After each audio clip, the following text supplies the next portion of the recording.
Bismillahirrahmanirrahim. Assalamualaikum warahmatullahi wabarakatuh. Waalaikumsalam warahmatullahi wabarakatuh. Alhamdulillah pemirsa YouTube channel Habib Abdullah bin Ja'far Assegaf kembali bersama saya Habib Abdullah bin Ja'far Assegaf di Habab Podcast. Ngobrol sesaat, semoga bermanfaat.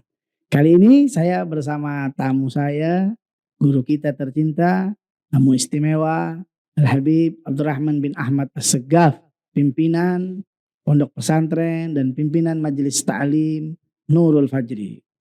Ahlan wa sahlan wa marhaban ya Habib. Ahlan. Kaif hal bekhair? Khair, alhamdulillah. Ini udah berapa kali kita mau bikin acara ini, akhirnya sekarang terlaksana ini.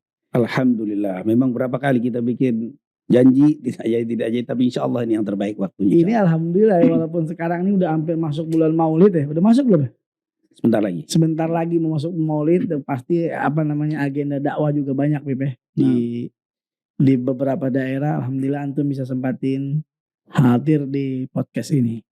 Ya, jadi pemirsa, sedikit saya kenalkan dulu. Ini Habib Abdurrahman bin Ahmad Assegaf, beliau adalah salah satu pengajar di Nurul Mustafa, pastinya mereka tahu di Nurul Mustafa. Beliau selalu membawakan hadis-hadis dengan sanad-sanadnya kepada Rasulullah SAW. Yang alhamdulillah semua pemaparan beliau gampang dicerna dan bisa kita mendapatkan ilmu. Dan kali ini saya sengaja akan membahas oleh beliau ngobrol-ngobrol santai aja Beb. Ngobrol santai tapi bermanfaat ya enggak? Insya. Antum sebenarnya dulu tinggal di mana sih? Tinggal asli di mana asli? Ya, kalau kelahiran saya sebenarnya ini lahirnya di desa kecil sekali. Di mana? Buger itu bagian dari wilayah Jember. Oh di Jember. Mungkin 25 kilo dari Magom Habib Saleh Tanggul. Oh anak antum di Betawi. Berarti tapi memang besar. Ya besar. katanya orang apa? Besarnya di Tanah Abang. Di Darul Aitam. Yayasan Darul Aitam.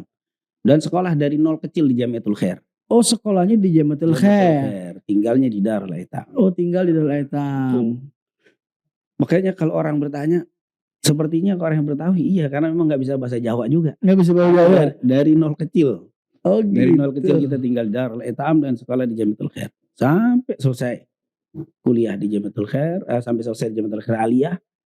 Kemudian kita melanjutkan kuliah di IAIN. Oh sempat kuliah di IAIN. Yang mana Beb? IAIN mana? IAIN Jakarta, sekarang UIN. Oh iya sekarang UIN. Sekarang UIN, dulu IAIN. Ngambil kuliah sastra Arab. Oh. Baru semester 4. Ternyata dapat panggilan beasiswa kuliah di Madinah. Kuliah di Madinah, Islamic University of Madinah. Oh, bukan Ummul Qura bukan? Bukan, Ummul Qura di Mekah. Di Madinah ini ada nih Jamiah Islamiyah. Jamiah Islamiyah. Kebetulan di situ ada 5 fakultas, ada fakultas tafsir, Quran, ada fakultas syariah, ada dakwah, ada lughah dan hadis. Nah, kebetulan saya mengambil kuliah hadis. Kuliah hadis. Nah, jadi ada 5 fakultas kita ambil kuliah hadis. Di Jamiah Islamiyah. Islamic University. Kok kepikiran di Jamiah Islamiyah? Kan di Madinah itu ada Habib Zain bin Smith. Ya. Ada nggak waktu itu? Udah ada? Ada. Habib Zain pun ada. Dan alhamdulillah di sela-sela libur di universitas, kita begitu berusaha untuk bisa hadir ke Habib Zain. Dan alhamdulillah beberapa pertemuan setiap terutama hari Kamis dan hari Jumat kebetulan kampus libur. Nah suka hadir. Oh ngambil juga ilmu dari beliau ya? Juga kepada Habib Zain. Masya Allah berkah. Alhamdulillah. Tahun berapa itu Bib di Madinah? Di Madinah mulai masuk tahun 94-95. 94-95. Kemudian lulus 97-98. Kalau tidak salah nggak lama dari keluar tuh kerusuhan. Pas kerusuhan itu baru keluar dari Madinah. Di Madinah ya? Terus setelah itu udah langsung dakwah bagaimana? Iya sempat langsung dakwah, kemudian melanjutkan lagi S2 dan sekarang sedang disertasi S3. Wajib. S2 aja di mana? Sekarang juga di PT IKI. PT IKI S2-nya? Al-Quran. Begitu juga S3-nya di ilmu tafsir Al-Quran. Anda pernah dengar katanya tuh masih satu ini alma mater sama Habib Rizik? Enggak. Habib Rizik jauh. Habib Rizik keluar, kita masih baru masuk. Tapi tempatnya sama? Lain. Habib Rizik di Riyadh. Oh di Riyadh. Kita di Madinah. Antum di Madinah. Oh ajib. Masya Allah. Jadi setelah tahun 1995 itu baru turun ke Jakarta dakwah. 97 ya. 97 ya. Kalau saat sebelum kerusuhan itu baru turun. Terus antum dakwah apa gimana? Ya dakwah sekaligus ngajar dan juga Ngajar-ngajar. kuliah lagi. Oh kuliah. Sempat ngajar Jamiatul Khair. Oh Wah, sempat. jadi Oh sempat balik. Jamiatul Khair, baru keluar dari Madinah ngajar Jamiatul Khair. Kalau nggak salah setahun aja ngajar Jamiatul Khair, baru melanjutkan kuliah lagi. Oh gitu. Terus setelah itu baru bikin majelis? Belum? Belum bikin majelis lama. Baru semua majelis ini tahun 2000-an 20 apa ya 2010-an. 2010-an ya. Jadi sebelum itunya dari sini dakwah ngajar-ngajar aja. Ngajar di tempat-tempat majelis taklim. Itu sudah zuat ya belum? Wah, sudah. Jadi sudah zuat. Setelah Dan banyak kita lebih aktif ngajar itu di perkantoran.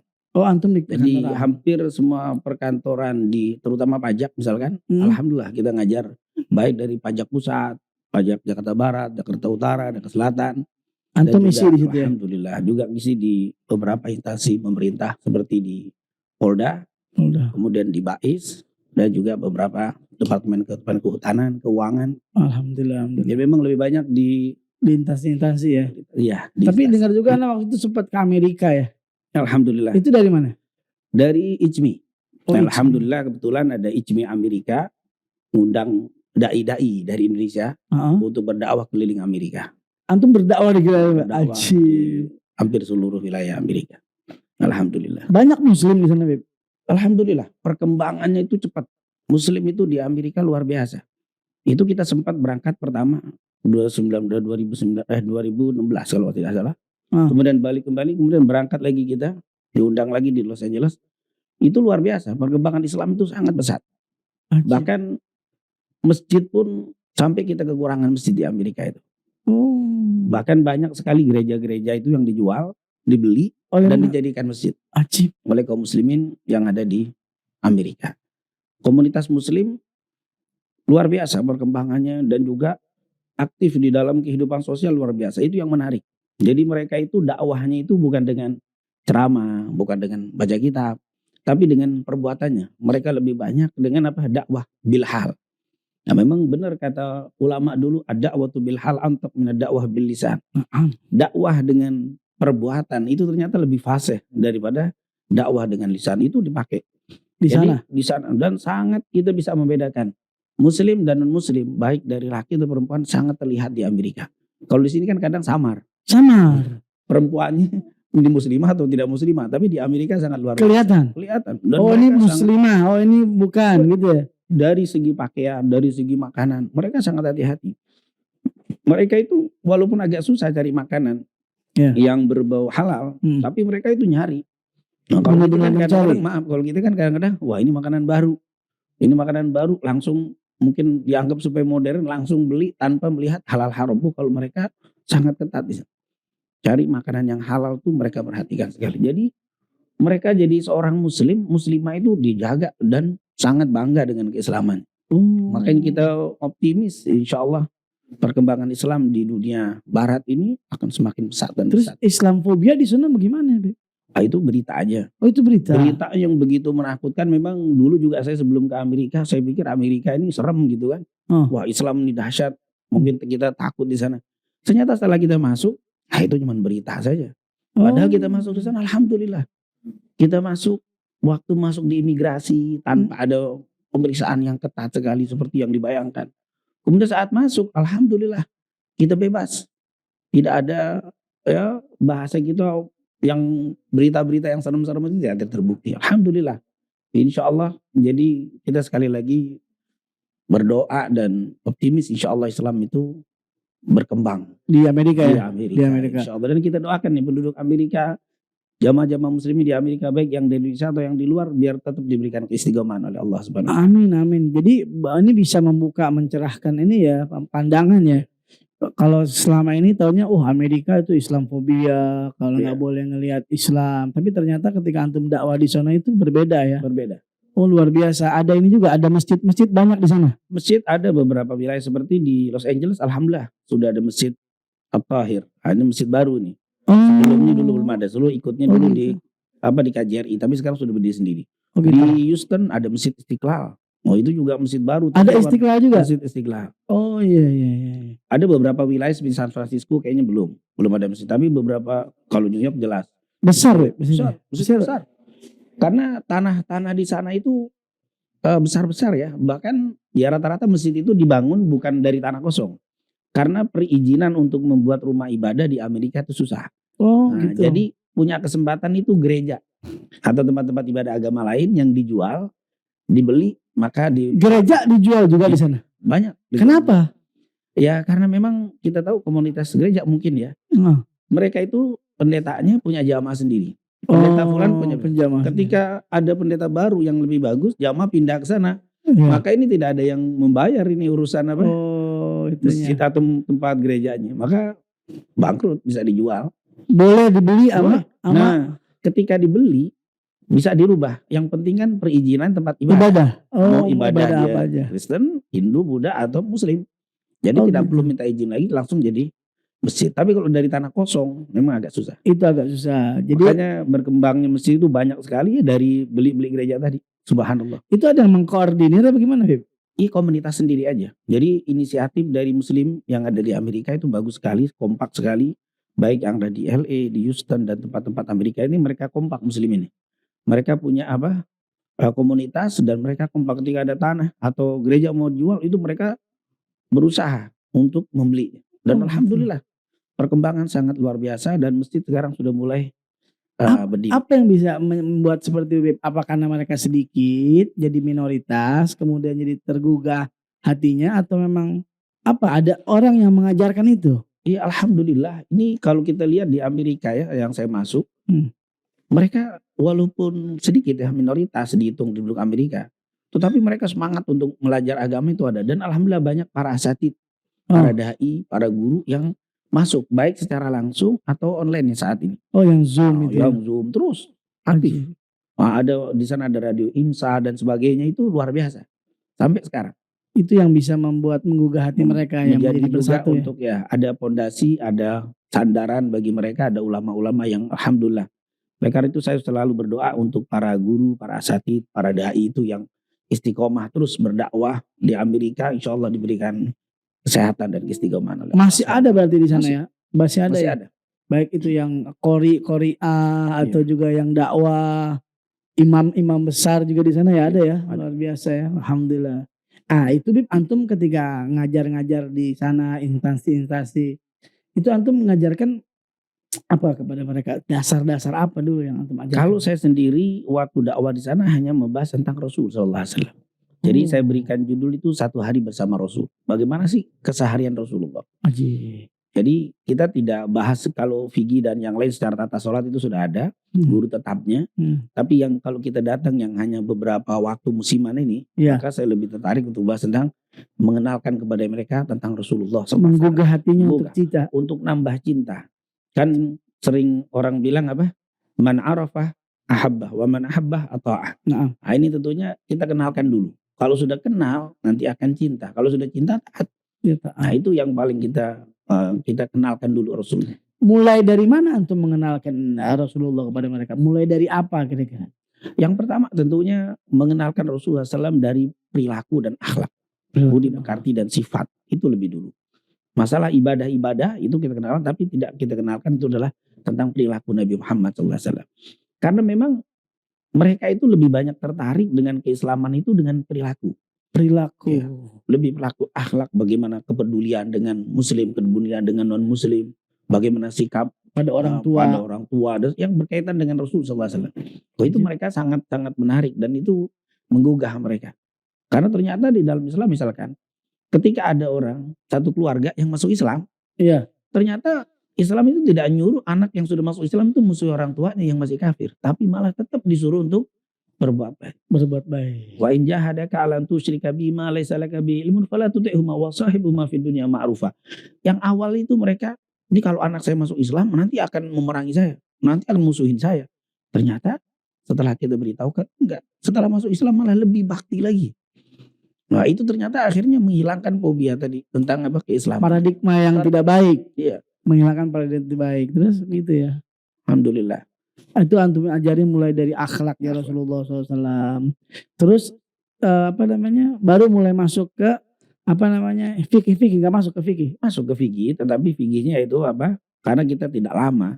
Artinya kita hanya sebentar, nanti ada guru-guru yang alhamdulillah yang netap, ada orang sana yang ustadz yang mengerti, maka dia mengajarkan bagaimana wudhu dan seterusnya. Itu mereka asli Amerika yang kebanyakan muslim ya. Apakah memang dari Indonesia dia hijrah ke Amerika kerja apa gimana menurut Anda? Kebanyakan Indonesia.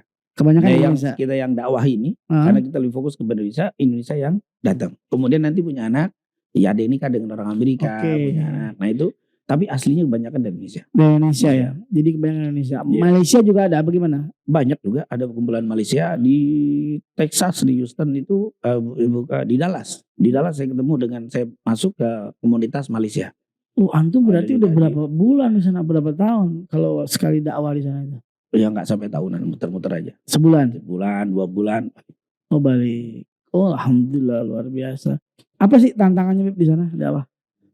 Tantangan di sana yaitu harus kreatif aja, jangan terlalu kaku lah di dalam berdakwah itu. Oh harus kreatif. Kreatif, ya? Jangan terlalu kita, wah ini nggak ada zaman Nabi, nggak boleh. Ini susah dalam bab seperti ini. Lain, dia akan menarik bagi mereka. Kita harus, kalau kata orang sekarang yang bagus sekali ternyata, berdakwah melalui budaya. Jadi jangan kita hilangkan budaya-budaya yang ada, tapi yang tidak Islami kita Islamikan. Nah, jadi tidak merubah kebiasaan mereka yang memang tidak bertentangan. Itu yang kalau kita frontal dengan pokoknya yang tidak dari zaman Nabi nggak boleh, itu bagi mereka itu akan sulit. Nah makanya Anda mau tanya tadi Bib, di sana itu gimana? Mereka ada nggak ikhtilaf ulama atau berbeda pendapat dan lain sebagainya sehingga memecah belah? Ada nggak begitu? Sebenarnya ada. Sebenarnya ada. Kalau kita lihat ada perorangan ya, tetapi untuk berbentuk majelis tersendiri tidak ada. Tidak ada. Jadi perorangan. Jadi paham-paham sudah masuk juga. Sudah ada, masuk ada. Tapi tadi tidak terlalu menonjol, tidak terlalu diperlebar. Kenapa? Karena mungkin minoritas ya. Minoritas. Memang kalau minoritas itu kelihatannya persatuannya lebih kuat. Dicolek sedikit berasa. Semuanya berasa. Iya. Dibanding dengan mayoritas. Mayoritas ini udah kebanyakan mungkin. Jadi apa? Tidak terlalu peduli. Kalau ini alhamdulillah persatuannya cukup kuat. Walaupun tentunya pribadi-pribadi ada yang pemahamannya itu sedikit berbeda. Oke, Beb. Sekarang kembali kepada pembahasan yang akan saya bahas sebenarnya ya. Kalau tadi minoritas itu yang bisa mempersatukan ya, sehingga umat muslim itu berasa sekali kalau diganggu atau kalau ditowel karena minoritas tadi. Jadi ikhtilafnya itu nggak terlalu terlihat ikhtilafnya. Nah sekarang kalau di negeri kita nih Bib, di Indonesia ini kan jelas nih Bib, banyak paham yang luar biasa, macem-macem paham. Nah kebetulan di negeri kita ini bukan budaya ya, di negeri kita ini kan rata-rata yang pendakwah ini rata-rata dari kalangan para habaib. Apa sih itu Bib habaib? Nah ini harus tahu dulu nih Bib nih. Ya. Kira-kira antum bisa jelasin gak ke kita apa itu habaib atau awal mula disebut habaib itu gimana sih Bib? Ya sebenarnya habaib ini sebutan ya, panggilan. Panggilan ya? Panggilan daerah tertentu yang bersifat lokal sebenarnya. Oh lokal. Karena nanti kalau kita ke daerah lain misalkan Indonesia saja. Ke Palembang misalkan. Maka hampir kebanyakan bukan dipanggil habaib tapi dipanggil ayib mungkin ya. Oh ayib, syarif dari ayib. Berbeda lagi itu kan. Beda. Kemudian juga mungkin kalau di Jawa misalkan itu dipanggil kadang Y. Nah, ini artinya ya sebenarnya berbeda-beda itu ya. Nah, ini panggilan lokal saja. Tapi kalau kita berbicara tentang nasi internasional itu banyak kan dipanggil kalau enggak 2. Kalau enggak syarif, sayyid. Kalau enggak syarif, sayyid atau syarif. Habib ini belum tahu. Habib ini makanya ada orang keluar dari dia keluar dari Mesir misalkan. Dia bilang diri seorang keluar lulusan dari Mesir. Saya belum pernah dengar Ustaz. Ada Habib di Mesir. Ya memang kalimat Habib nggak ada di Mesir, tapi Sayyid, Syarif itu ada. Jadi sebenarnya panggilan daerah aja itu. Kalau Betawi ini Habib ya suka dipanggil ya kan. Habib. Kalau di Jawa Habib juga jarang dipanggil Y nanti. Iya.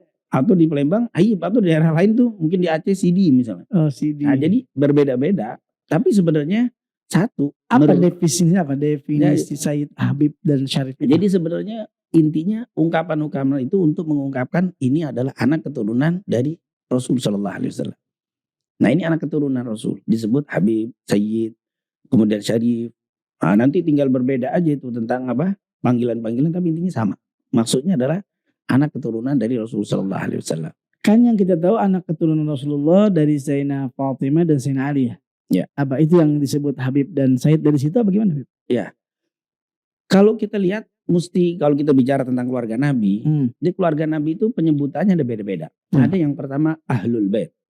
Ahlul bait. Yang kedua ada alul bait. Yang ketiga ada dzawil qurbah atau gorobah. Yang keempat ada namanya itrah atau duriyah. Nah ini empat ini berbeda-beda. Nah, jangan disamakan nanti. Ini kadang-kadang kita salah kaprah menyamakan semua dengan satu kalimat. Nah ini. Yang pertama ahlul bait. Ahlul bait. Ahlul bait itu adalah yang disebutkan dalam surat Al-Ahzab ayat 33 ya. Innama yuridullahu liyudhiba ankum rijza ahlul bait wa yutahhirukum tathhira. Ah ini ahlul bait nih. Manhum? Siapa itu mereka ahlul bait nih? Mereka adalah ahlul kisah. Siapa itu ahlul kisah? Adalah Fatimah, Ali, Hasan dan Husain. Nah ini disebut ahlul kisah.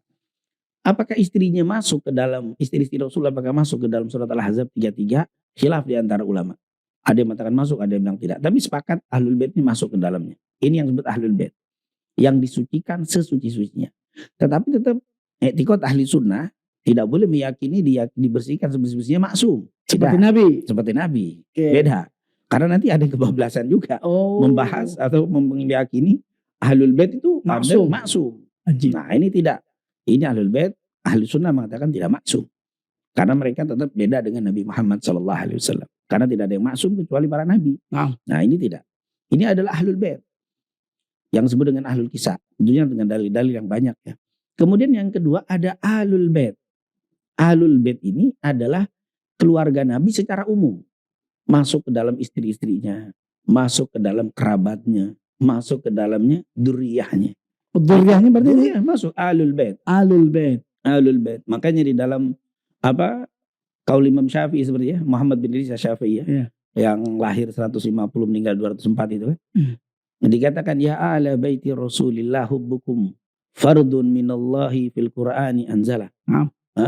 Itu kan ya ala bait, bukannya ahlul bait. Ya ahlul bait.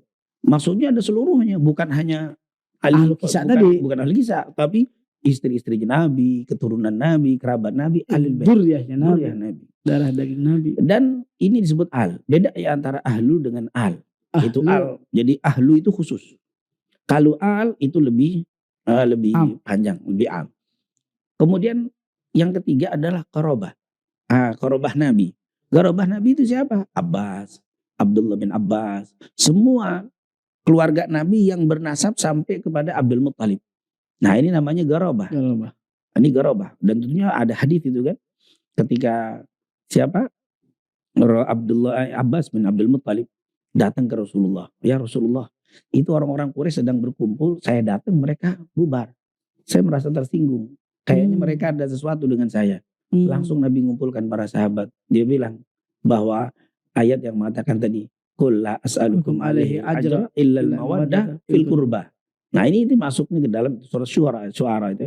Nah itu qurbah, fil qurbah. Terus dalam hadis lain, wallahi demi Allah kata Nabi SAW, la yu'minuna hatta yuhibbakum lillah wali karabati. Kalian para sahabat tidak akan beriman dengan iman yang sempurna sampai mencintai siapa? Siapa? Karabah. Abbas bin Abdul Muttalib dan karabah Nabi. Sampai kalian mencintai mereka ini. Cinta karena Allah dan cinta karena kerabat. Nah ini tentunya penjelasan tentang gorobah.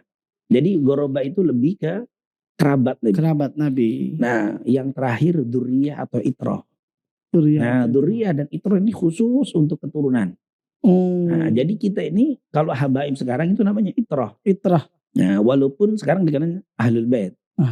Dikhawatirkan salah kaprah ahlul bait dipakai ayat innama yuridullahu liyudhiba ankum rijza ahlul bait wa yutahhirakum tathhira. Ini yang menjadi salah kaprah nanti kalau begitu nggak sholat pun sudah disucikan kan. Padahal itu ayat untuk ahlul bait. Itroh itu beda. Itroh itu ahlul bait. Tapi memang itu tetap keluarga Nabi Muhammad SAW. Yang dikatakan apa? Rasulullah kita dianjurkan untuk mencintai itrah Nabi Muhammad SAW.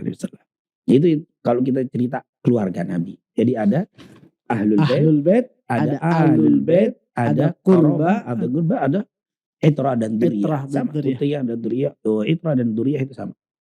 Kita bahas sekarang tentang ini, Bib, tentang duriyah dan qarabah. Itu bagaimana menurut duriyah dan itrah? Nah, Dzurriyyah dan Itra ini sebenarnya di dalam pembahasan ulama salaf sudah sepakat. Mereka itu ada sampai datangnya hari kiamat. Ada sampai Ada sampai datang hari kiamat. Dalil dari mana? Nah, itu kalau kita lihat yang pertama dari Al-Quran. Diceritakan oleh Abdullah bin Abbas dulu di masa Rasul saat anak Rasul yang meninggal, yang terakhir meninggal, yaitu kan anak Rasul laki-laki ada 3 ya. Ada Qasim, Abdullah sorry panggil Tahir atau Tayyib, dan juga Ibrahim. Waktu anak Rasul yang laki meninggal itu Al-As bin Wa'il gembira, girang. Mereka bilang, sudahlah kalian orang-orang Quraisy nggak usah terlalu pusing. Kenapa terhadap Nabi? Sebentar lagi Nabi meninggal nggak ada keturunan lagi. Abtar. Jadi kalau Al-As bin Wa'il baru datang di kumpulan orang kafir Quraisy mana? Min aina jit? Dari mana kau datang? Jitu indal abtar. Aku baru datang dari si Abtar. Itu pada ketawa semua. Jadi mentertawakan Rasul karena keturunannya habis. Disebut Abtar. Mengejek. Ya? Mengejek. Kata para ulama Abtar itu terputus maknanya. Makanya kalau kita bilang sallu ala nabi salawat al-batra. Ya, salawat terputus. Atau kullu amrin dibalin la yubda'u fi bismillah fahuwa abtar. Nah, abtar itu terputus, kurang berkah. Kalau orang terputus keturunannya. Jadi mereka begitu gembira ketika anak-anak laki Nabi meninggal. Mereka bilang, sudah habis keturunan Nabi, nggak ada turunan lagi. Akhirnya Allah hibur Nabi Muhammad dengan mengatakan, inna syani'aka wal abtar. Sungguh yang membenci wahai Nabi Muhammad wal abtar. Berarti Nabi tidak abtar. Kalau Nabi abtar ayat itu salah dong. Iya betul. Yang membencimu wal abtar. Berarti Nabi tidak abtar. Kalau Nabi abtar seperti kata Asim bin Wa'il benar. Nah ini berarti kan keturunan Nabi tidak akan abtar. Tidak akan putus. Jadi yang mengatakan putus ini kurang paham dari ayat ini. Mestinya, dan ini para mufassirun, para ahli tafsir sudah menjelaskan tentang kisah dari Abbas itu ya, cerita Abdullah bin Abbas. Cerita As bin Wa'il itu diriwayatkan dari Abdullah bin Abbas. Kalau nggak salah As bin Wa'il ini punya anak banyak ya? Iya. Laki-laki semua ya? Iya. Kemudian semua meninggal? Semua meninggal. Setelah dia begitu mengejek Nabi ya? Makanya, maaf, kalau yang mengharap keturunan Nabi dan gembira dengan keturunan Nabi habis, ya kayaknya mirip sama Al-As bin Wa'il gitu kan. Iya. Yang kedua, kalau kita bahas tentang akidah, ada bab namanya bab Al-Imam Mahdi. Ada bab Imam Mahdi. Tentang Imam Mahdi. Al-Imam Syaukani mengatakan hadis-hadis yang berbicara tentang Imam Mahdi khamsun hadisan. Mencapai 50 hadis. Sampai dia bilang bahwa hadis yang membahas tentang Imam Mahdi mutawatir bila syakin wala raibah. Hadis yang berbicara tentang Imam Mahdi mutawatir. Tidak ada keraguan sedikit pun. Dan tidak boleh diragukan kemutawatiran hadis Imam Mahdi. Dan ternyata Imam Mahdi itu siapa? Imam Mahdi itu adalah imam yang akan lahir di akhir zaman sebelum datangnya hari kiamat. Siapa dia? Rasulullah bilang apa? Mahdi minna ahlal bait. Min dzurriyyatil Fatimah. Ismuhu yuwati'u ismi. Wasmu abu yuwati'u ismi abi. Itu kata Rasulullah SAW. Al-Mahdi, Imam Mahdi min ahlil bait. Disebut ahlul bait. Min disebut ahlul bait, dari ahlul bait. Min dzurriyyatil Fatimah, min dzurriyyati Fatimah. Dari keturunan Fatimah. Nah, di sini para ulama hanya khilaf apakah Hasan Husain. Tapi pasti dari Fatimah. Imma dari Hasan atau Sayyidina Husain. Tapi sepakat itu adalah anaknya Fatimah. Bahkan namanya yuwati'u ismi. Namanya sama dengan nama aku. Dan nama bapaknya sama dengan nama bapakku. Dari sini dalil yang sangat jelas. Kalau kata orang Arab lailuha kana hariha.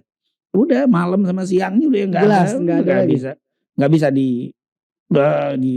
dipungkiri bahwa Imam Mahdi lahir menjelang datangnya hari kiamat. Berarti sampai menjelang hari kiamat ada dzurriyyat Rasul. Karena itu kalau dzurriyyat Rasul putus, Imam Mahdi lahir dari mana? Dari mana? Jelas. Enggak seperti ontanya Nabi Soleh dari batu ntar nongolnya. Iya. Dia lahir. Berarti dia masih ada sampai yaumul kiamat.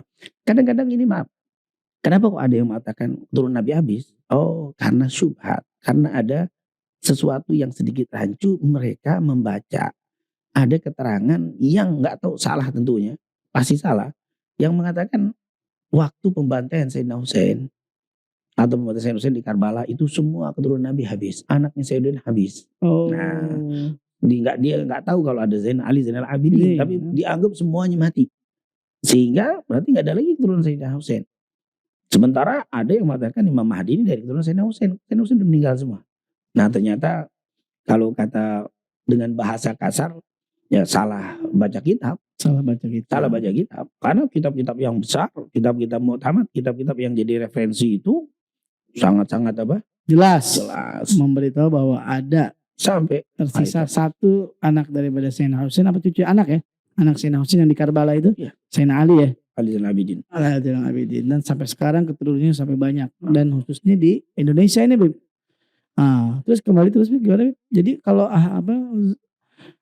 Zuria itu kalau ada yang bilang terputus berarti dia takut-takut kayak yang itu ya. Yang Asy bin Wa'il.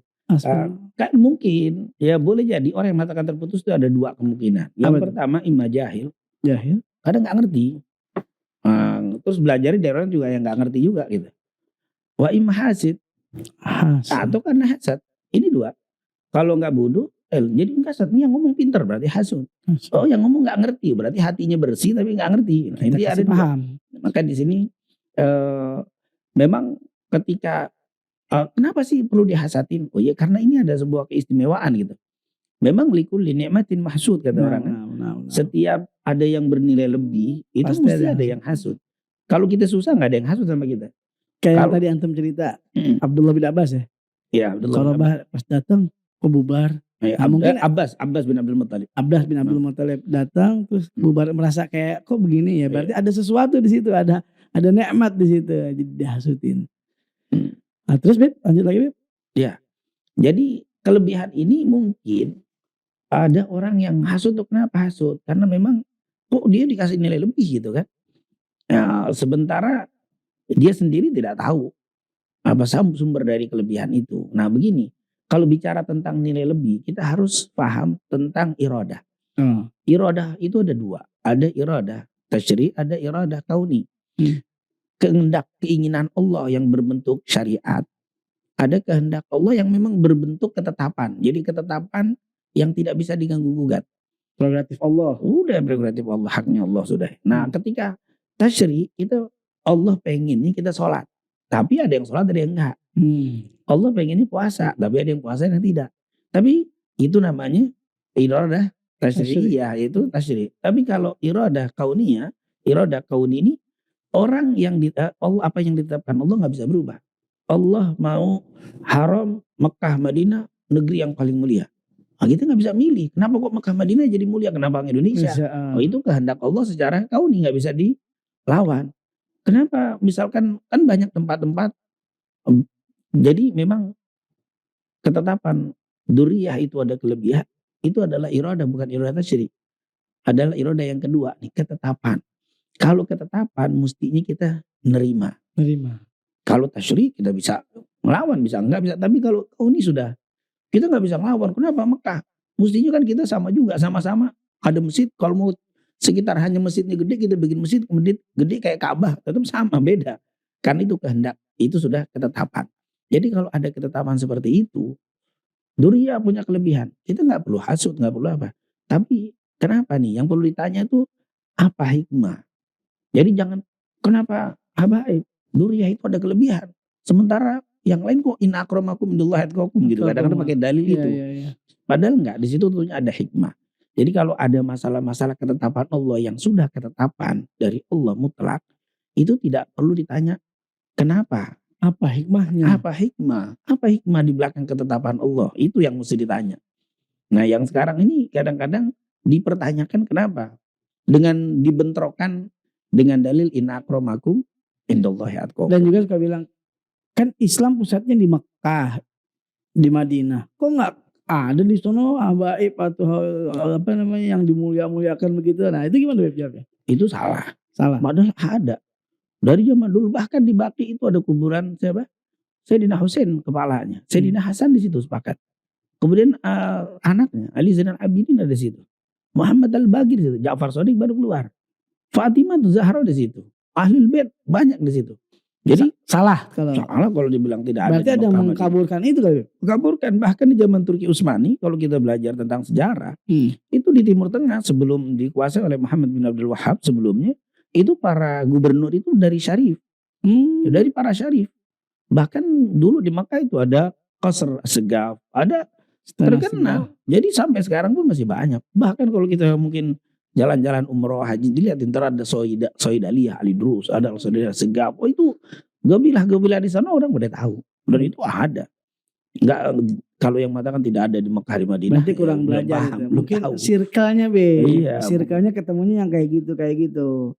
Nah, masuk ke pertanyaan Beb, apa ciri-ciri tanda Wahabi? Beb, tolong dijelaskan biar kita semua tidak tersesat. Nah, itu kali mungkin ya, berkaitan dengan Habaib tentunya ya. Berkaitan. Ya, harus pasti dikaitkan dengan itu. Iya. Jangan ciri-ciri secara umum, nanti melebar. Banyak. Enggak, Habaib nih. Habaib. Berkaitan dengan ciri ini, yang pertama tentunya ini terkadang maaf ya berkesan dari kelompok ini mengingkari dengan adanya keturunan Rasul. Ingkar ya? Ingkar. Apa yang tadi antum bilang hasud tadi? Iya, bisa jadi karena mungkin, tapi saya nggak sudon dulu ya, mungkin karena ketidaktahuan saja kali ya. Kita bilangnya ketidaktahuan aja. Oh, tapi kan jelas Beb. Tadi mau tamat kata antum kan udah banyak. Udah banyak. Makanya kita bingung. Kadang-kadang maaf, mungkin dia ngambil dari guru juga yang memang sama modelnya ya menutup dari bab itu. Makanya saya bingung misalkan cerita tentang hadis taraktu fikum amrain itu ya. Hadis yang sangat terkenal sekali kan. Aku tinggalkan kepada kalian 2 wasiat yang sangat berat. Intamassakum bihima lan tadillu ba'da abada. Kalau kau pegang keduanya kau tidak akan sesat selamanya setelah aku. Kitabullah wa sunnati. Itu yang ngetop. Yang ngetop. Padahal yang paling sesuai hadisnya kitabullah wa itratu ahli baiti. Nah, itu gimana kok bisa begitu? Sampai seorang kelas doktor yang dikatakan doktor katanya, apalagi doktor hadis, ketika ditanya, saya pernah lihat tuh di media TV, ditanya tentang hadis itu, wah saya belum pernah baca itu hadis katanya. Tentang itratu ahli baiti itu belum pernah baca. Itu kan bingung kita seorang dokter masa belum paham, apalagi dokter hadis itu kan. Padahal itu hadis tentang kitabullah dan keluarga, keturunan keluarga itu adanya Sahih Muslim. Sementara itu tidak. Yang sunnati itu tidak? Bukan di Bukhari, bukan di Muslim. Bahkan dikatakan hanya di Abu Dawud dan di beberapa riwayat Imam Tabrani. Yang di Sahih Muslim itu itratu ahli baiti. Tapi uniknya lebih kenal tentang kitabullah wa sunnati. Nah ini kenapa kok bisa terjadi seperti itu? Nah di sini kalau yang awam mungkin karena ngambilnya dari juga yang tidak membaca ini kalau kata bahasa kita, kalau tidak tahu itu musibah. Bagi seorang dai, apalagi yang mengklaim sebagai ahli hadis, itu musibah. Yang lebih musibah lagi kalau tahu tapi hasud. Wah, ini lebih musibah lagi. Ini lebih parah. Walaupun nggak tahu itu lebih ringan itunya.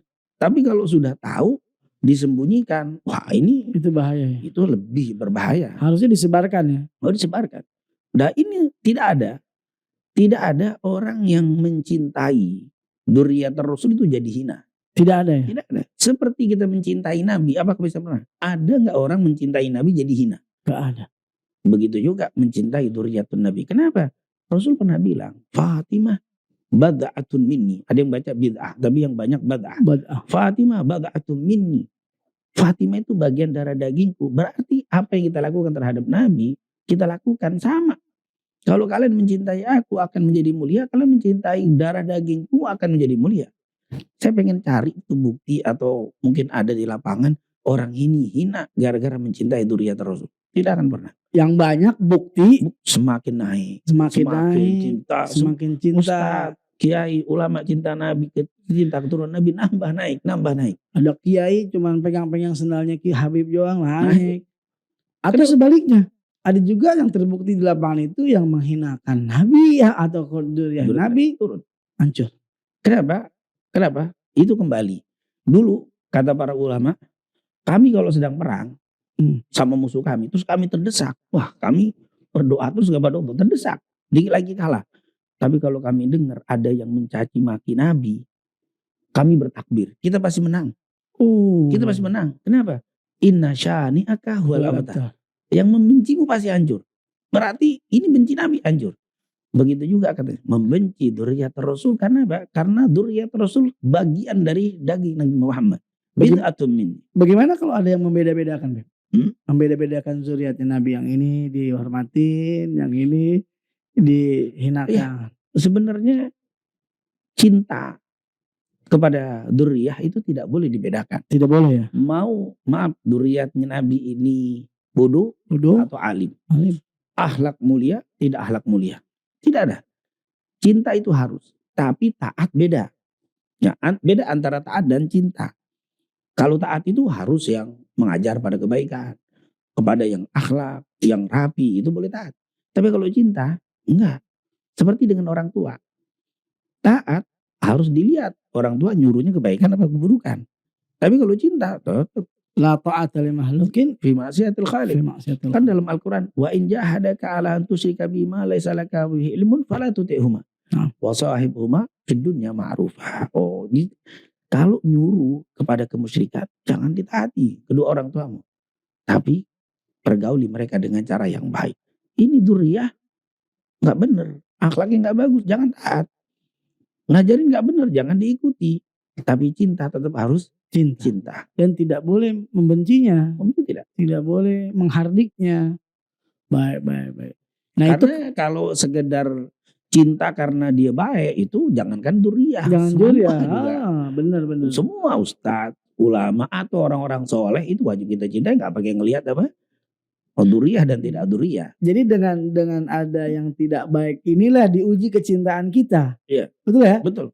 Diuji kecintaan seorang bukan habaib atau syarif harus mencintai. Dan begitu juga seorang habaib dan syarif juga harus mengikuti datuk-datuknya. Bagaimana? Oh iya, betul. Ini tentunya seorang dzurriyyah itu harus mengambil juga kakeknya seperti yang dikatakan innama yuridullah liyudhiba ankum rijzah. Itu kan kotoran-kotoran itu dibersihkan. Nanti penafsiran para ulama banyak itu makna ar-rijz. Wa yutahhirukum tadhira, dan mensucikan kalian sebersih-bersihnya. Kalau ahlul bait sebersih-bersihnya sudah kita pun harusnya ada sifat bersih. Yang kita bingung ngaku pengikut dari dzurriyyah, yang ngikut ahlul bait tapi hatinya penuh kedengkian. Penuh kotor, rijzahnya berarti belum bersih. Mestinya kita nyambung dengan mereka. Walaupun tidak dibersihkan seperti mereka, kakek moyang kita, seperti Fatimah dan Ali bin Abi Thalib, Hasan dan Husain, tapi paling tidak di situ ada ahlul bait. Kamu kan dzurriyyah, keturunan, mestinya juga apa? Ada kebersihan itu. Ya. Karena memang ada di fil aba fil abna itu harus nyambung. Nah, yang unik itu ada dzurriyyah tapi tidak mau membersihkan. Sebenarnya dia itu bersih, tinggal menjaga saja. Kalau kata para ulama, emas jatuh di got, diangkat tetap emas. Tinggal kalaupun kotor tinggal semprot sedikit aja bersih. Iya. Dzurriyyah begitu, sebenarnya bersih, tinggal semprot dikit jadi. Kenapa? Ada dzurriyyah, dari mana dzurriyyah itu bersih? Paling mudah saja, paling mudah. Dzurriyyah tidak boleh makan zakat. Betul. Kenapa kok dia beli zakat? Ausakhan nas. Karena kotoran harta dari orang itu zakat. Nggak layak dibersihkan kepada kamu. Kamu itu bersih. Maka zakat sampai sekarang 4 mazhab melarang untuk apa? Makan zakat. Kenapa? Karena memang beda. Makanya kalau ada orang bilang, dzurriyyah nggak dzurriyyah sama aja. Kok urusan zakat dibedakan? Iya. Berarti ada bedanya ini. Kalau nggak ada bedanya, Nabi bilang sudah makan zakat sama aja. Ternyata kalian nggak halal untuk makan zakat. Yang lain silakan. Oh, berarti Rasulullah membedakan. Berarti ada bedanya itu. Ada bedanya. Ada bedanya. Itu syariat, hukum 4 mazhab. Apa? La tahillu li ahlil baiti sadaqah. La tahillu, tidak halal. Langsung untuk keluargaku. Itu keluarga Nabi Muhammad. Mungkin dulu ada humus kali, Beb. Iya, dulu ada humus. Ada namanya apa? 1/5 ya? 1/5 dari, terus ghanimah juga ada. Itu ada. Terus ada baitul mal. Nah, tapi intinya ada aturan tidak boleh makan zakat itu, walaupun nanti di zaman sekarang berbeda pendapat. Para ulama ya, kalau kita belajar fikih kan beda pendapat tentang makan zakat itu ya untuk dzurriyyah. Kenapa? Karena ketika tidak ada humus dan tidak ada baitul mal, apakah ahlul bait ini masih boleh? Tidak boleh menerima zakat sementara mereka susah. Nah, sini terjadi khilaf. Banyak khilaf. Ada yang membolehkan. Ibn Taimiyah sendiri berpendapat boleh, tapi harus dari ahlul bait juga. Jadi Ibn Taimiyah juga mengakui dengan adanya keturunan Nabi dong. Sangat mengakui. Dzurriyyah sangat diakui. Yang kita harus tahu kan Ibn Taimiyah ini adalah rujukannya para. Iya. Ini kadang-kadang menyangka Ibn Taimiyah tidak percaya dengan ahlul bait. Sangat mengakui. Bahkan dia punya kitab bahwa ada kitab tentang ahlul bait dari Ibn Taimiyah. Ada ya? Ada. Bahkan dia punya kitab namanya kitab Minhajus Sunnah. Minhajus Sunnah itu di dalam kitab itu banyak dibahas tentang dzurriyyah. Dibahas tentang dari Ali, dari Ja'far Shadiq. Waktu itu kan di dalam kitab itu dia rudut ya, banyak membahas tentang apa? I'tiqad Syiah. Di situ dibahas tentang keturunan Rasul sallallahu alaihi wasallam. Jelas tadi Jelas sekali. Makanya kalau ada yang mengklaim Ibnu Taimiyah tidak mempercayai apalagi membenci Ahlul Bait itu salah. Oke Bib, ada pertanyaan lagi Bib dari Syah 1578. Assalamualaikum Bib, kenapa semua keturunan Nabi nasabnya dari Sayyidah Fatimah? Kan anak Nabi banyak. Iya. Itu gimana? Iya, itu dia. Ini kalau bahasa kita ini jangan ditanya kenapa ya. Iya. Tanya apa sih hikmahnya gitu. Apa hikmahnya? Iya. Yang pertama memang ini khususiyah. Karena Rasulullah SAW pernah bersabda, itu ada hadis yang pertama dari Abdullah bin Umar, juga dari Umar bin Khattab, kemudian juga diriwayatkan oleh Abdullah bin Abbas. Ini disebutkan dalam kitab Imam Suyuti, Jami' Shaghir dan Jami' Kabir, juga Imam Tabrani. Jami' Shaghir dikatakan sanadnya sahih. Ini dikatakan apa?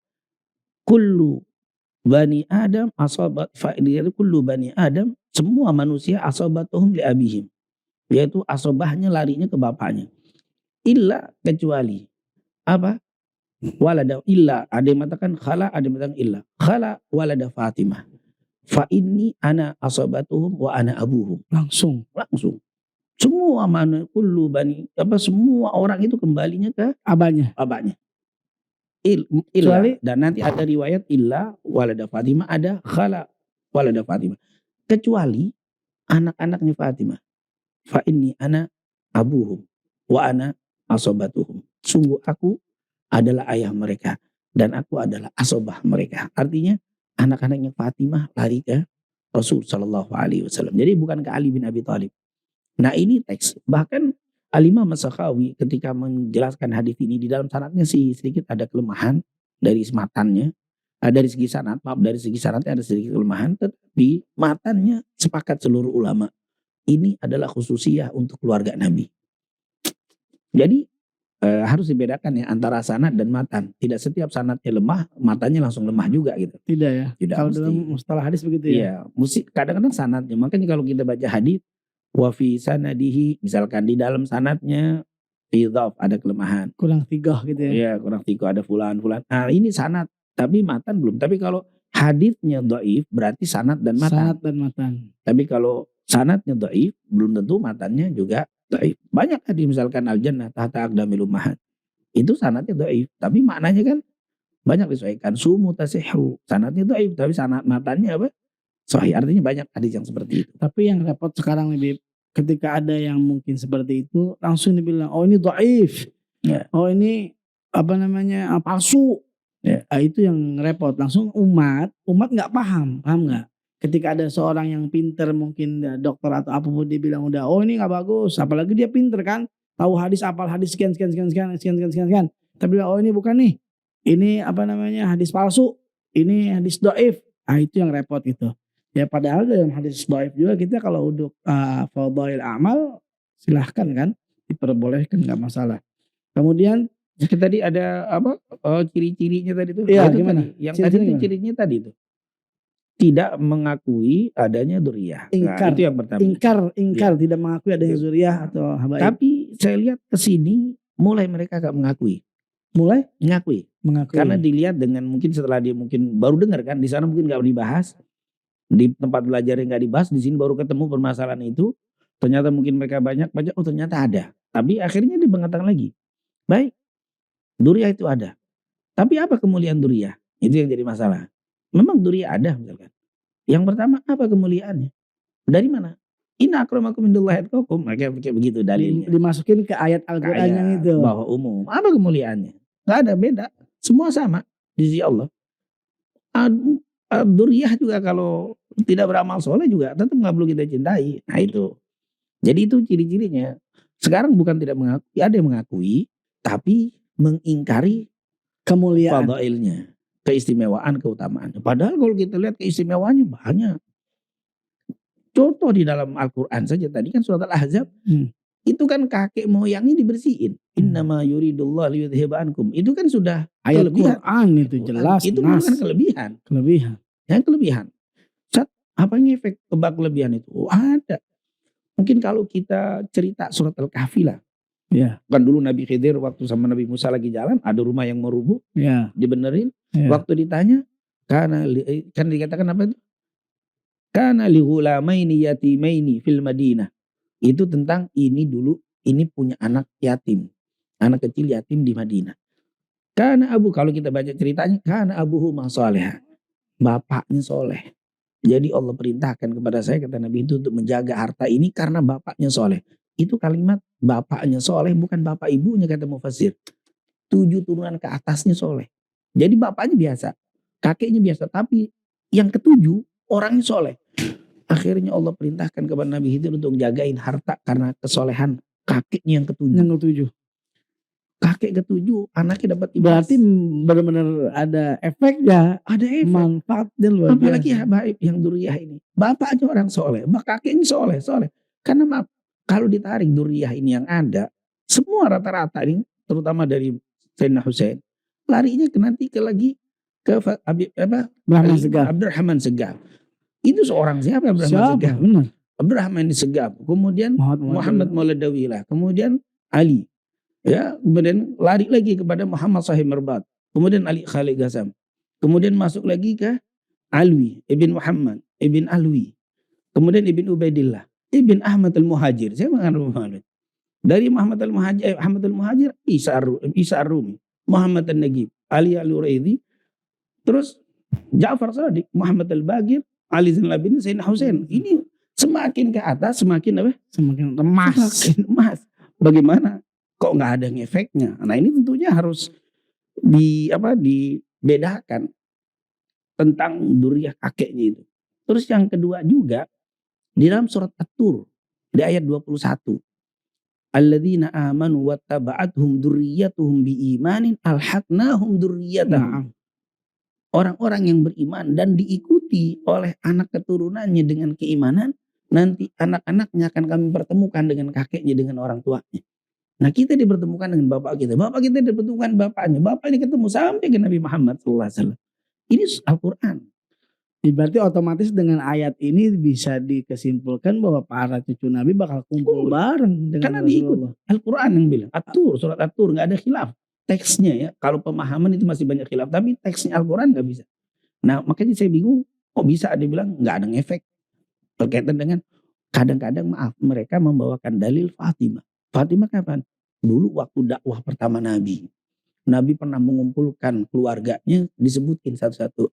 Wahai Fatimah, apa yang kau mau hari ini sebutkan? Sungguh bapakmu tidak akan bisa memberikan manfaat nanti di yaumil qiyamah untukmu. Maka kecuali kau beriman, kecuali kau mengakui Allah, la ilaha illallah Muhammad Rasulullah. Nah itu dibawain. Padahal itu dakwah Nabi kalau tidak bertauhid. Memang kalau kita tidak bertauhid ya tidak ada urusan, tidak ada manfaat. Ini tidak bermanfaat kalau tidak ada tauhid. Tapi kalau bertauhid, kata siapa tidak ada manfaatnya? Apalagi ada teks langsung dari Nabi. Kalau kita baca itu kan, hadis Rasulullah SAW yang sederhana sekali apa? Kullu hasabin, kullu nasabin wa sihrin yanqati yaumal qiyamah illa nasabi wa sihri. Itu hadis riwayat Umar bin. Ada juga yang sababi. Ya, ada sabab, ada sabab. Ini sabab itu lebih lebih umum. Jadi kullu sababin wa nasabin yanqati'u yaumal qiyamah illa hasabi wa nasabi. Nah, tetapi ada yang hasab, ada yang sabab. Ada kalimat kullu sababin wa nasabin yanqati'u yaumal qiyamah illa sababi wa nasabi. Tapi nanti artinya apa? Semua terputus di hari kiamat. Illa ada istitsna, kecuali sababi wa nasabi. Dalam riwayat yang lain nasabi wa sihri. Berarti tidak putus sampai yaumul qiyamah kecuali sudah di kalimat kecuali. Dan hadisnya mutawatir itu. Hadis enggak sampai mutawatir, tapi hadis ini Al-Imam Suyuti dikatakan hadis ini sahih. Dalam kitab Jami' Shaghir. Diriwayatkan oleh Abdullah bin Umar dan Abdullah bin Abbas. Udah kuat banget itu. Ini kenapa kok sampai membenci sampai lagi tidak? Nah ini ciri mereka ya. Yang pertama kelasnya ada yang tidak mengakui sama sekali. Putus. Nah ini ciri mereka. Yang kedua, ada yang mengakui tapi mengingkari kelebihannya. Kemuliaannya. Ini ada. Pakai dengan bahasa kalau soleh kita cintai, kalau nggak soleh tidak. Nah ini itu salah itu. Kalau soleh jangankan habaib, yang lain juga kita cintain soleh. Itu yang biasa dibawakan itu kalimat itu. Terus yang mereka suka tanyakan, dari mana kalau mereka itu dzurriyyatur Rasul? Memang kita yakini dzurriyyah itu ada, memang kemuliaannya ada. Tapi siapa yang bisa memastikan dia itu dzurriyyatur Rasul? Jadi mereka itu cari celah. Nah, bagaimana? Tentunya nggak bisa. Karena kita kan ada nasab. Kita ini menjadi, maaf ya, orang-orang Arab bukan hanya dzurriyyatur Rasul, orang Arab secara umum itu demen dengan nasab. Jarang orang Arab yang nggak tahu kakeknya. Pasti tahu. Mereka tahu. Mereka menyebutkan. 5 ke atas sudah paham. 6 ke atas itu masih bisa. Mungkin kita juga bisa menyebutkan sampai ke Rasul SAW. Karena kita kalau baca Fatihah misalkan, tentunya bukan hanya Al-Fatihah liwali dia Ahmad. Tuh bukan begitu, tapi Ahmad bin Abdurrahman bin Muhammad bin Syekh bin Muhammad bin Abdurrahman bin Ali bin Ahmad bin Ali, terus sampai ke Rasul SAW. Jadi menjaga nasab itu satu hal yang sudah tradisi kalau di dalam. Jadi mereka nggak perlu meragukan. Kalau sampai meragukan bisa didatangkan dengan apa? Bahkan pakai Ar-Rabithah Al-Alawiyah sudah mengeluarkan apa? Buku nasab. Maka di sini perhatian juga untuk yang di luar. Jangan langsung juga percaya kalau ada yang ngaku apa? Baik. Habaib dan seterusnya, apalagi mengaku dengan tujuan dunia. Nah di sini harus berhati-hati. Harus juga kalau perlu ditanyakan nasabnya, ada nggak ngerti apa tidak. Nah ini tentunya harus berhati-hati. Nah itu ciri mereka ya, suka apa? Bahkan yang kasar. Masa habaib nggak sholat gitu. Nah ya itu tuh benar tuh Bib. Bahkan saya musibah sekali, saya pernah dengar dari satu radio bahwa ketika dia bertanya, ada yang bertanya sama Ustadz ini, apakah ada turunan Nabi sekarang? Turunan Nabi kalau hafal Quran baru turunan Nabi, kalau tidak hafal Quran bukan turunan Nabi. Itu memberikan definisi tersendiri itu orang. Dan ini adalah kebodohan ya. Betul. Artinya maaf, keburukan seseorang tidak mengeluarkan nasab orang itu dari orang tuanya. Misal keturunan Nabi harus soleh, keturunan Nabi harus, kalau tidak soleh, kalau dia melakukan maksiat apakah keluar dari nasab? Tidak mungkin. Itu yang harus dikasih tahu kepada mungkin kebanyakan umat ya. Ada juga yang tanya karena begitu ya, Bib. Ana mau tanya nih Bib. Kan waktu itu lagi rame-ramenya imam besar ya Habib Rizik. Kalau menurut Habib Rizik habaib atau bukan? Sampai begitu. Ini orang di luar habaib, di luar ta'lim, di luar ini. Kalau menurut Habib gimana? Ya habaib jelas itu gimana sih? Kalau menurut saya bukan. Karena perilakunya tidak sesuai habaib. Nah ini yang Antum tadi bilang. Itu kejadian ke anak. Ana juga baru kenal sama dia. Anak kenal sama apa namanya, anak murid Ana belajar sama Ana. Nah dia punya saudara jauh lah. Sehingga dia mau ketemu gurunya, ngobrol ketemu Ana. Nah nanya begitu. Kalau menurut Habib, ya lihat menyebut apa namanya, Habib ada bilang habaib jelas. Kalau menurut saya bukan. Karena di situ tadi. Karena perilaku nggak bisa begitu. Ente orang Jawa. Kalau yang kayak misalnya orang Jawa, kalau bukan perilaku jelek, ente mau nggak disebut bukan orang Jawa? Nggak mau juga. Jadi begitu harus kasih paham tuh. Iya, seperti Nabi Nuh. Anaknya tidak beriman. Tapi tetap aja anaknya disebut anak Nabi Nuh. Begitu juga istri Nabi Lut.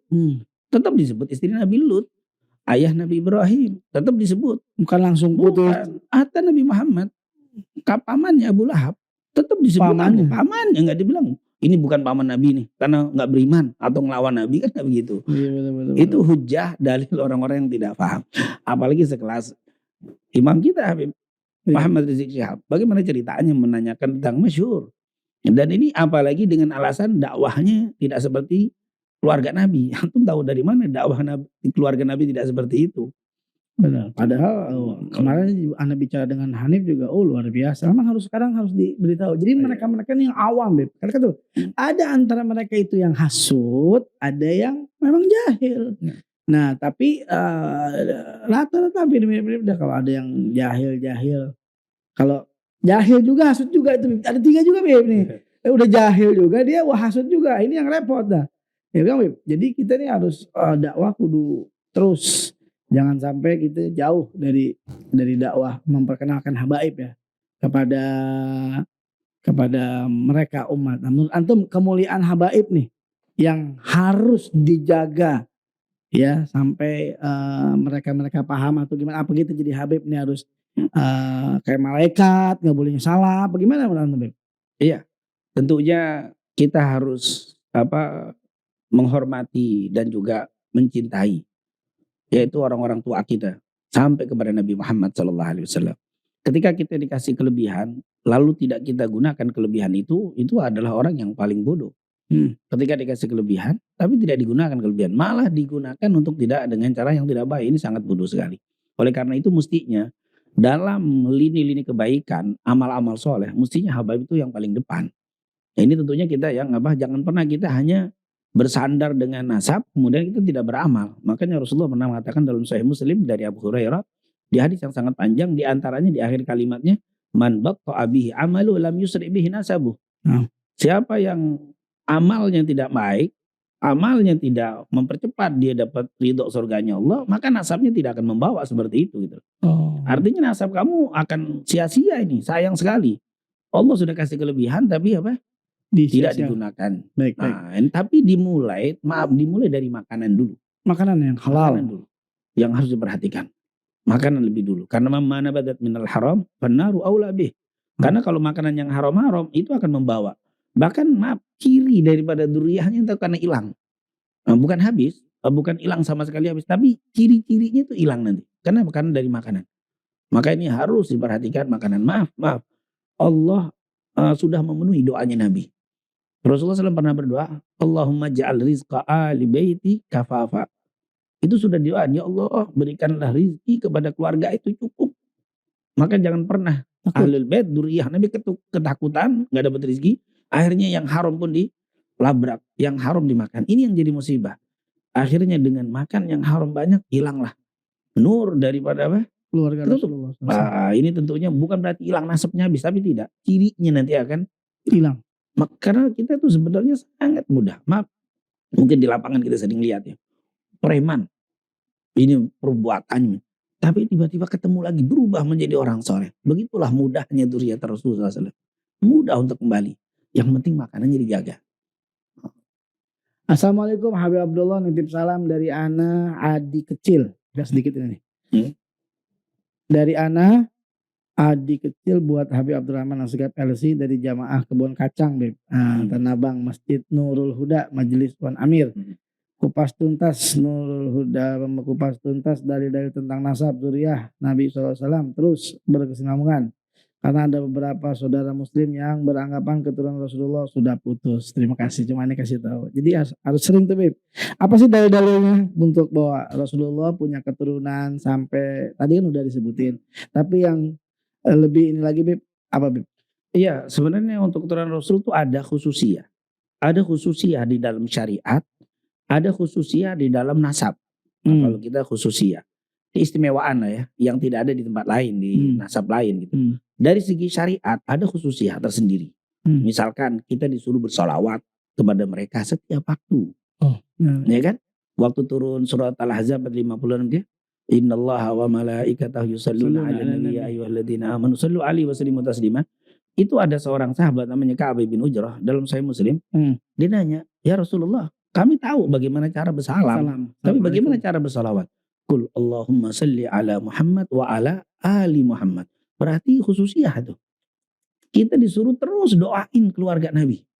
Bukan hanya kepada Nabi. Allahumma shalli 'ala sayyidina Muhammad wa 'ala ali sayyidina Muhammad.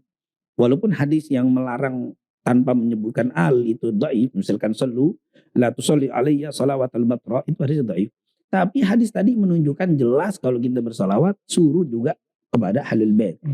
Al tadi kan sudah dikatakan masuk ke brand dzurriyyah alu Muhammad. Berarti kita tuh disuruh, ini khususnya secara agama. Kita disuruh doain terus mereka.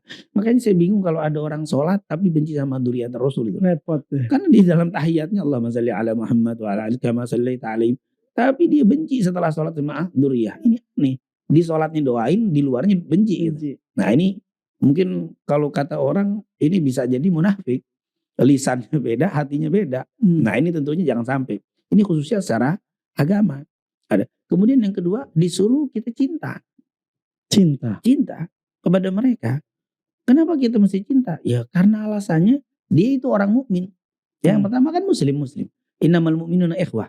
La yu'minu ahadukum hatta yuhibba li akhihi ma yuhibbu li nafsihi. Kalau orang beriman biasa saja, kalau orang beriman yang nggak punya nasab saja harus kita cintai.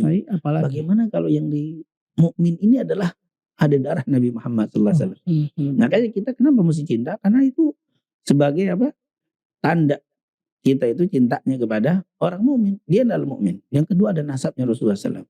Kemudian yang ketiga, karena Rasulullah pernah cinta sama mereka, bahkan mendoakan, Allahumma inni uhibbuhuma. Waktu itu Rasulullah menunjukkan hadani ibnaya, ini Hasan Husain.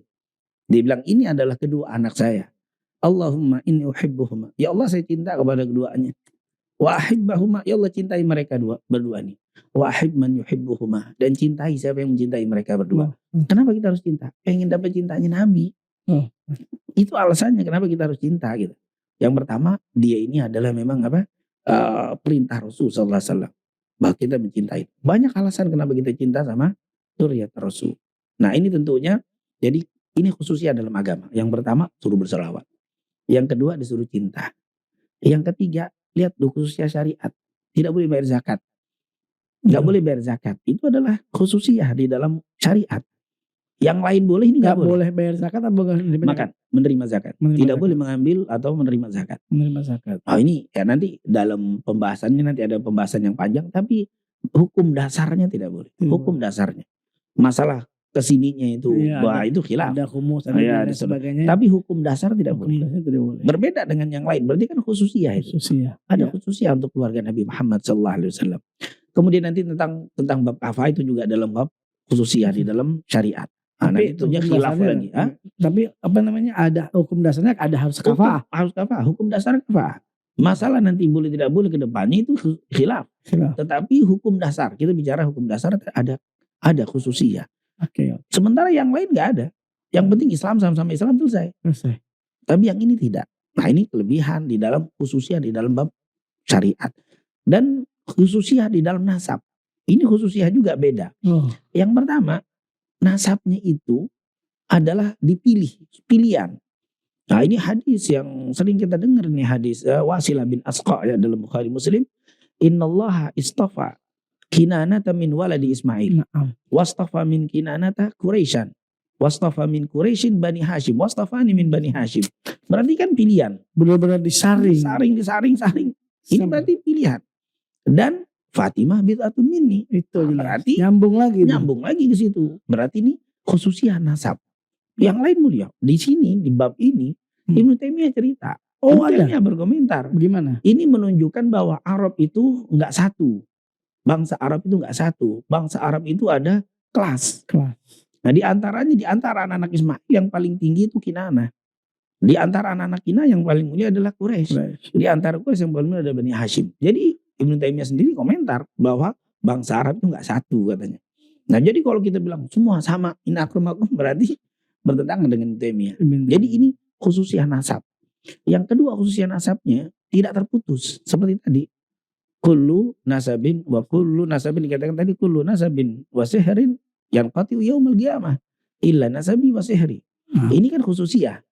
Nabi kalimat kullu ini kebanyakan kullu kan lil istighraq. Semuanya. Semua putus kecuali nasab dan yang ada hubungan kekeluargaan dengan periparan dengan Nabi Muhammad. Fatimah Ali bin Abi Thalib ini khususnya. Ini makanya keistimewaan nasab. Yang ketiga, keturunannya dari Fatimah. Ini kan lain. Ini khususnya juga. Di luar umum dari bapak. Wa ana abuhum wa ana asabatuhum kata Rasul. Ini kan istimewa nih khususnya. Dan itu ada nasnya kan, hadisnya. Teks hadis. Bab-bab seperti ini tidak boleh dengan pemikiran, dengan logika, tapi kembali kepada Rasul sallallahu alaihi wasallam. Sudah kata Imam Malik, kullu qaulin yukhad wa yutrak illa sahibu hadzal qabr. Semua perkataan ulama boleh diambil, boleh dipegang. Tapi kalau sudah perkataan Nabi, nggak boleh ditinggalin, harus illa sahibu hadzal qabr. Kecuali yang ini nih. Rasul sallallahu alaihi wasallam. Waktu itu Imam Malik ngomong di Raudhah sambil nunjuk ke kuburan Nabi. Saya ngomongin tadi hadis tadi itu, kullu qaulin yukhad wa yutrak illa sahibu hadzal qabr. Semua perkataan boleh diambil, boleh ditinggal. Setuju? Kerjakan, nggak setuju tinggal. Kecuali perkataan ini nih, Nabi Muhammad SAW. Itu adalah di dalam nasab. ternyata kalau kita mau lebih lebar, lebih panjang, ada khususiyah nasab itu. Berbeda dengan apa? Nasab yang lain. Ini menunjukkan, oh berarti memang nasab ini beda. Benar. Nah, saya sendiri kalau bicara tentang ini, saya nggak mengajak orang supaya memuliakan banyak, enggak. Yang penting antum akui dulu, ini nasabnya ada istimewa nih, ada beda nih. Benar. Ada beda dengan nasab yang lain. Kalau antum sudah mulai meyakini itu, nanti akan mudah menerimanya. Tapi ketika sudah sama aja, ini sudah sulit untuk dikasih hukum yang lainnya. Betul. Kalau kata Rasulullah SAW, kata para ulama jelaskan, kalau kita berbuat baik sama orang muslim biasa, itu dapat pahala besar. Ketika kita berbuat baik dengan keluarga kita, lebih besar. Tapi bagaimana kalau berbuat baik dengan keluarga Nabi? Kenapa? Karena Rasul bilang begini, la yu'minu ahadukum hatta akuna ahabba ilaih min walidihi wa waladi wan nasi ajmain. Itu kalau kita kaji lebih panjang, kalian tidak akan mendapatkan iman yang sempurna sampai kalian mencintai aku melebihi cinta kalian kepada bapak, ibu kalian, anak-anak kalian dan seluruh manusia. Berarti kita mencintai Nabi itu melebihi keluarga. Begitu juga mencintai dzurriyyah Nabi, karena Fatimah bid'atun atau bad'atun minni. Maka itu masuk ke dalam bab itu. Jadi subhanallah kalau kita mau lebih panjang itu. Jadi kalau Rasulullah bilang, kalau cintai aku nggak cuma buat Rasul aja, ke Fatimah, ke Sayyidina Fatimah, ke Zuriyah ke bawahnya. Makanya hadis Bukhari Muslim, Abu Bakar Siddiq radhiyallahu an, wallahi la qarabatu Rasulillah ahabbu ilayya. Bahkan dalam hadis itu, wallahi demi Allah kerabatnya Nabi lebih aku cintai daripada kerabatku sendiri. Karena dia paham tentang hadis tadi. Tapi kita tidak paham. Bukan cinta malah benci. Ini musibah. Ini musibah. Umar bin Khattab, waktu Abbas masuk Islam, kata Umar bin Khattab, wallahi Abbas, Islammu ketika aku masuk Islam lebih aku cintai, lebih aku sukai daripada Islamnya Khattab kalau dia beriman. Kan ayahnya tidak beriman. Umar bin Khattab tidak beriman. Seandainya ayahku masuk Islam, engkau masuk Islam, aku lebih suka engkau masuk Islam. Kenapa? Mungkin kalau ayahku masuk Islam, Rasulullah nggak segembira engkau masuk Islam. Kegembiraanmu lebih aku sukai daripada selamatnya bapakku. Itu para sahabat ngerti tentang Ghorabah, tentang Nabi. Karena kita tidak paham, nah itu yang jadi musibah. Nah mudah-mudahan Insya Allah dengan podcast seperti ini, dengan dialog-dialog santai bisa ya. Bisa kita akan jadi bisa mengimbangi ilmu-ilmu yang agak kurang jelas jadi lebih jelas lagi. Beb, ini udah 1 jam nih ya. Udah 1 jam ya. Luar biasa, nggak berasa tapi nanti bisa kita bahas lagi, Beb. Ya nggak? Ini luar biasa ini. Mudah-mudahan Allah Subhanahu wa taala berikan amin. Kecintaan kepada mereka-mereka yang mendengar dan bisa membuka mata, Beb. Ya nggak? Membuka mata sehingga begini loh, ada loh dalil hadisnya, dalil nasnya, dalil Qur'annya tentang kemuliaan cucu zuriyah Rasulullah SAW. Terakhir, Bib, untuk supaya mereka pada benci sama keturunan Nabi. Terakhir aja satu kata-kata apa? Iya, ketahuilah bahwa anak keturunan Rasul itu adalah bagian dari daging Rasulullah SAW. Apapun yang menggembirakan mereka akan menggembirakan Nabi Muhammad. Seperti yang dikatakan Fatimah, bad'atun minni, man ahabbaha faqad ahabbani, wa man aghdabaha faqad aghdabani. Fatimah adalah bagian darah dagingku, siapa yang mencintainya, maka dia telah membuat cinta kepada aku, dan aku akan cinta kepadanya. Maka itu yang saya ingatkan, mereka ini yang ada adalah bagian darah daging Nabi Muhammad SAW. Mencintai mereka akan mendatangkan kecintaan Rasul. Membenci mereka akan mendatangkan kebencian Rasulullah Sallallahu Alaihi Wasallam. Mudah-mudahan kita semua ketemu lagi dalam cinta kepada keluarga Rasulullah SAW. Wabillahi taufiq wal hidayah. Wassalamualaikum warahmatullahi wabarakatuh. Waalaikumsalam warahmatullahi wabarakatuh. Jazakallah khair Habib. Terima kasih banyak. Alhamdulillah.